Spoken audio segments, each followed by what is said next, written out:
Mr. Pri Prasad Rao from EPTRI will speak.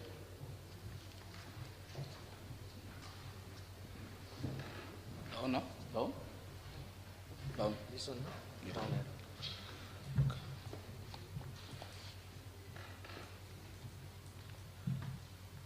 Chairman, dignitaries on the dais, participants, ladies and gentlemen.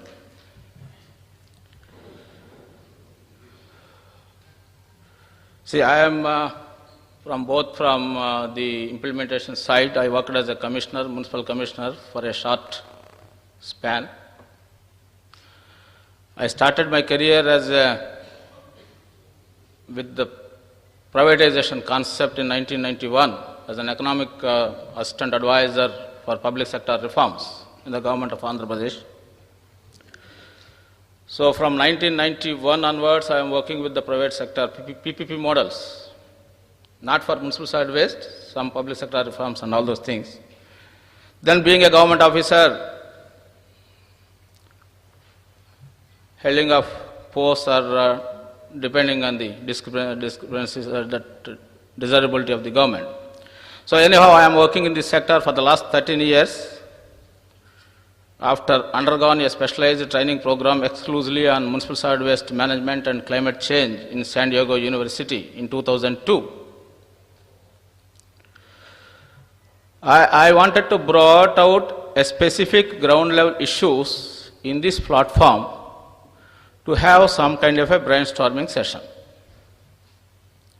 So wherever I go for the last 10 years to attend this kind of a platform, I am finding very rare, the presence of the real executors from the municipalities are very, very less.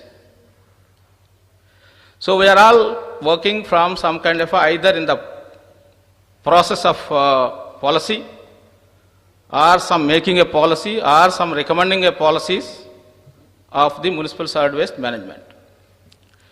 So presently I am associated with, rather I am an independent engineer for the integrated municipal solid waste management project of GHMC, Greater Municipal Corporation of Hyderabad, where our concessionaire is the Ramki.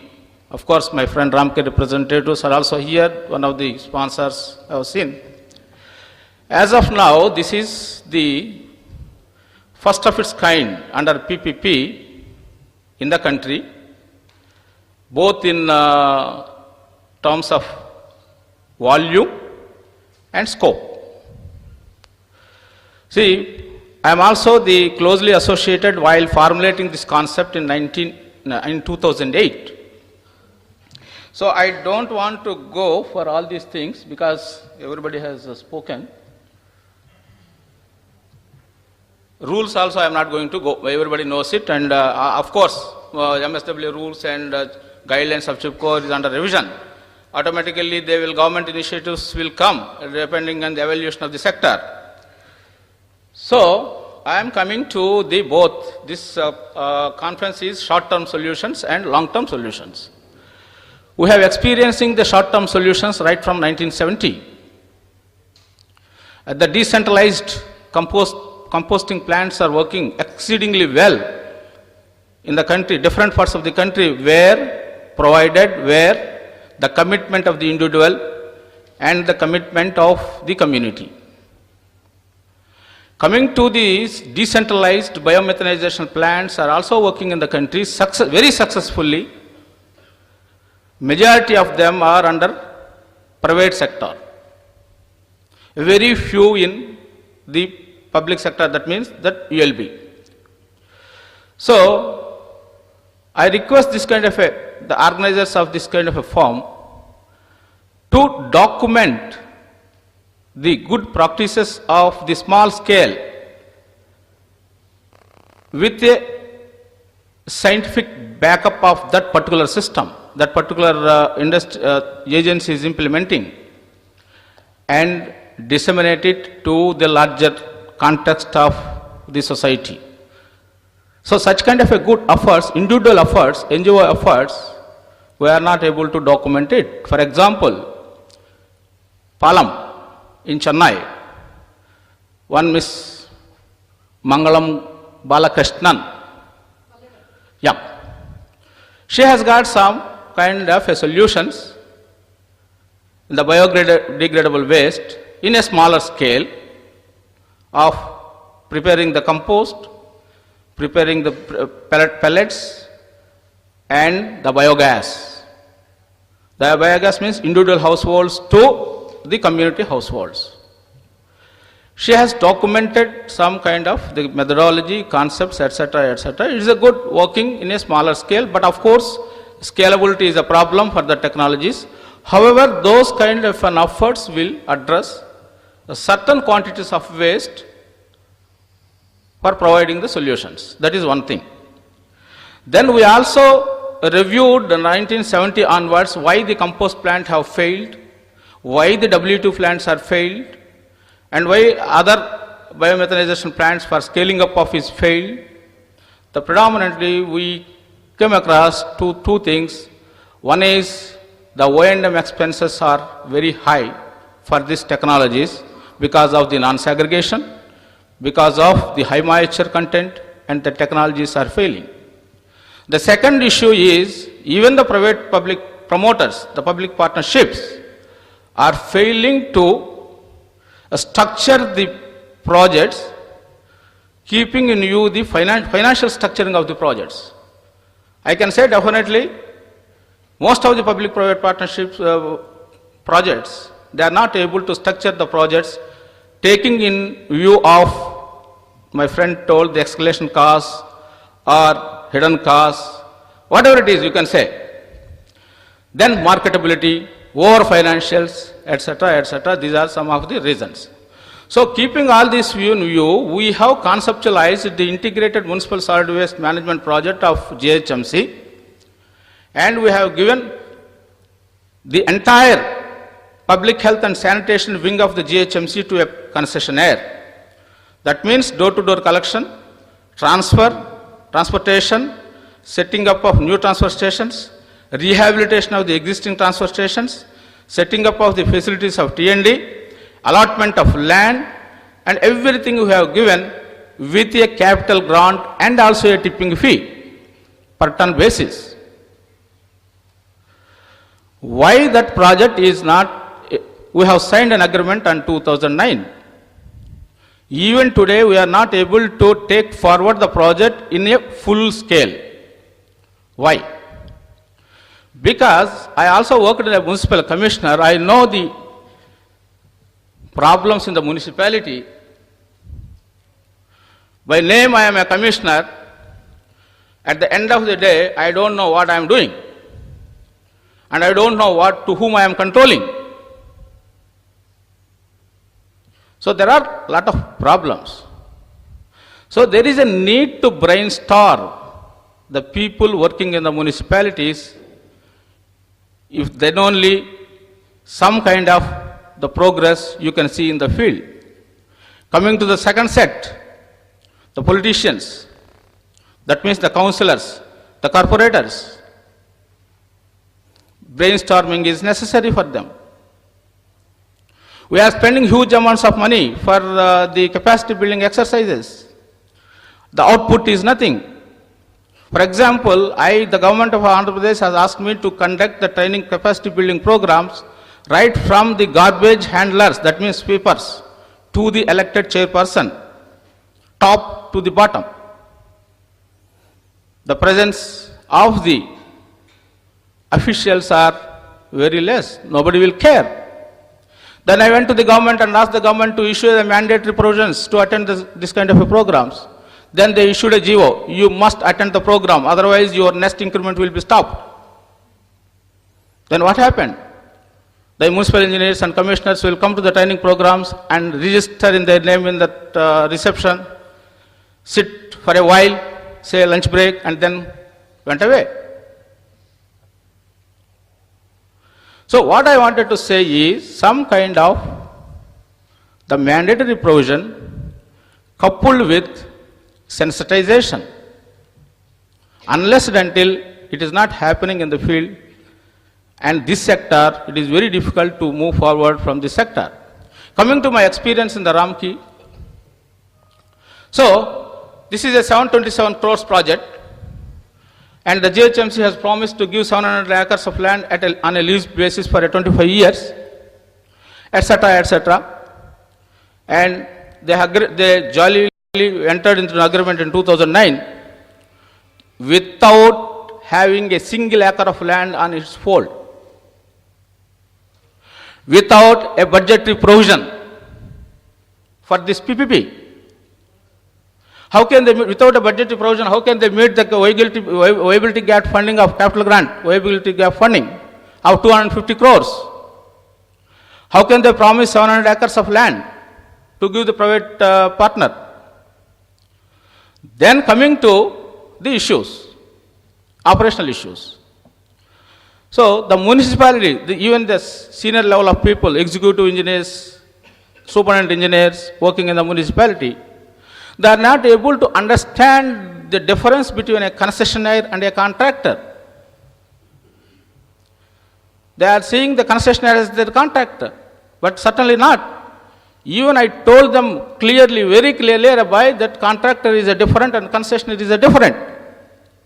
Concessionaire is the owner of the project for 25 years. So this kind of things we are not able to meet. Number two, unions. We promised to give the existing staff working in the municipal solid waste management, those who are outsourced, given to the fold of contractor. Then the leaders are not agreeing. Virtually there is no difference. They are working under the GHMC, under the contract, because their rights have been safeguarded, well documented. But we don't understand what is the problem with the union leaders. For this, there is another angle. You must have some kind of a political commitment. There is a need to brainstorm the political people. So coming to when we posed the projects to the bank, not only this project, any PPP, I am working with a lot of PPP projects. The banks are questioning this, they are asking this, whether the project is environmentally sustainable, whether the project is the technology is technically feasible, economically viable, socially acceptable, and locally adaptable. You can see these are all the jargons. Asking questions on these jargons is easy. It is for me to prove it. Of course, first, environment and technical. I can prove it because we have got, at least on a paper, we have a strong regulation. Pollution control boards, Central Pollution Control Board. We have regulations on the paper. Technology, I also have the capacity to convince them. Then coming to the economic angle of commercial viable and social acceptance. Then how can I prove? One side you are putting a cost of 18 crores for a megawatt of waste energy. I have 8 projects on my van on waste energy projects. You will be surprised. One fellow is quoted 10 crores per megawatt. One fellow has quoted 6.5 crores per megawatt. One fellow has quoted for 13 crores per megawatt. And another fellow is that Ramki has quoted 18 crores per megawatt. How can I know? How can I process? Which figure is correct? So, this kind of a forums can also have some kind of a light throw to have some kind of a work cost baselines. Not for exact, at least some kind of an idea of the baseline cost for a technology, whether the waste energy or the compost or whatever it is. Unless and until there is no templates on baseline, it is very difficult for the municipal people to process this kind of the projects for taken.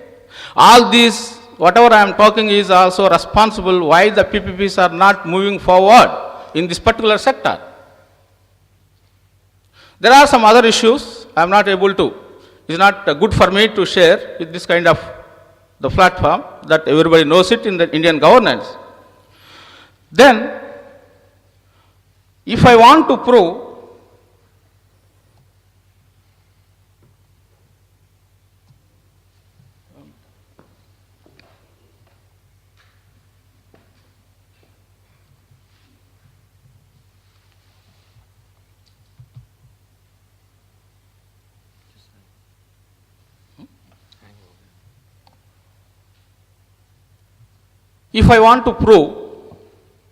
the economically viable and socially acceptable of these projects before the bankers, my bankers or financial institutions, the state governments or the ULB. ULB itself can make its policies as per your 73rd and 74th Amendment. They have to come up with, first of all, most of the ULBs don't know the actual credible data on MSW management. They also don't know what is the characteristics of their own waste, except they say that municipal solid waste is my property. That is one line they know. So, they must know we have to ask them or mandated them whatever manner it is feasible or practicable.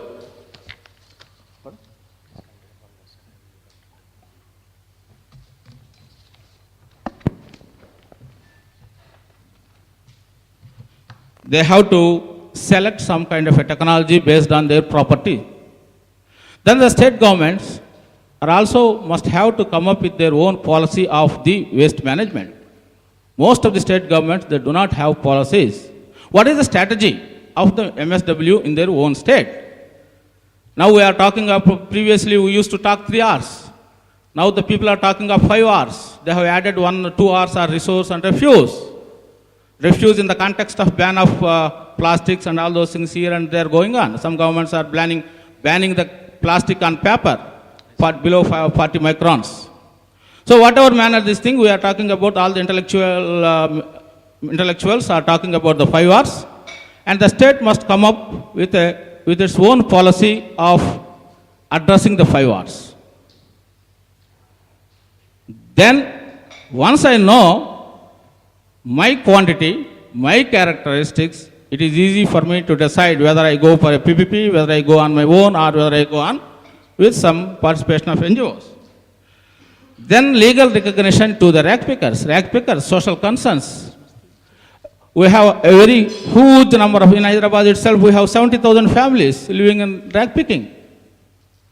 When they pick up the rag papers, highly combustible material of source and en route segregation, and they are taking away 8 to 10% of the total waste generated, then what is the calorific value of my waste remaining for my waste energy plant? So when I go for a PPP for this kind of a huge project, I must be able to integrate or mainstream the rag pickers with a legal recognition. Number 2, source segregation. We are all talking about the source segregation. Yes, it is a prerequisite for successful implementation of any kind of a processing technology. Then, the municipal solid waste rule, source segregation is already clearly mentioned. But most of the bureaucrats, whenever I go, they are questioning me, where is the mandate? I told them that forget about the mandate, you can come up with your own mandate. Then coming to the construction and demolition waste. Of course, some municipalities are now coming up with separate transportation and processing facilities. Then coming to the RDF. RDF is a very important element if these projects are to be commercially viable. At the moment, we don't have any kind of a standards to check the quality of RDF. Till we develop our standards, at least there are standards developed by the American Society for Testing of Materials. We can use that as well.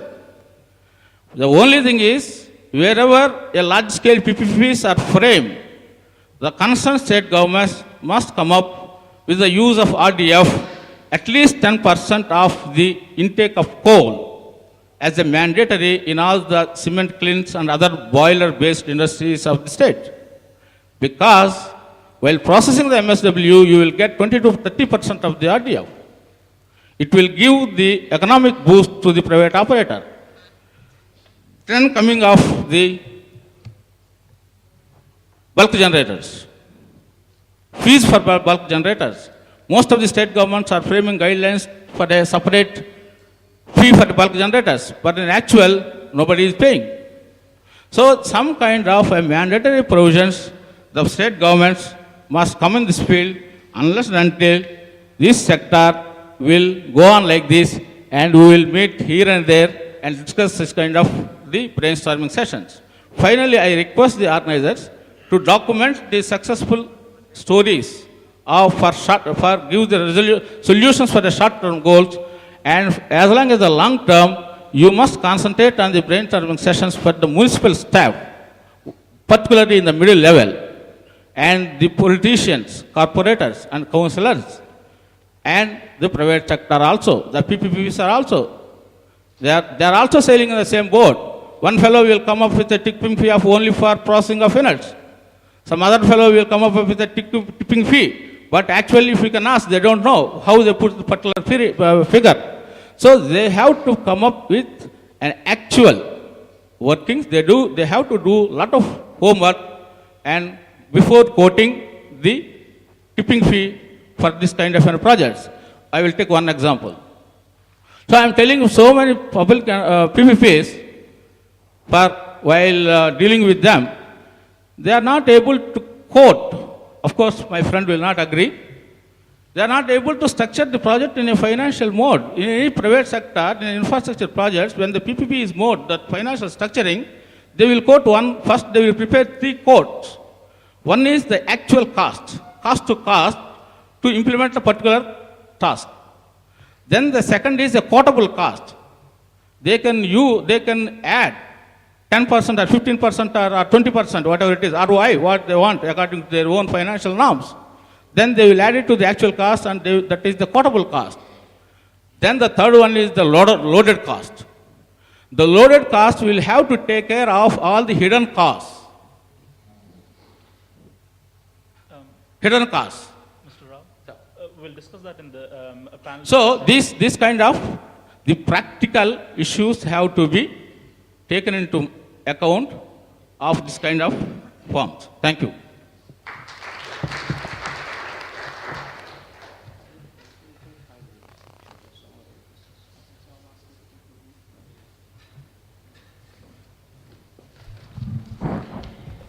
Thank you very much, Mr. Rao. And the last point that he made, we will have that in the panel discussion and ask for response from Mr. Chaurasia.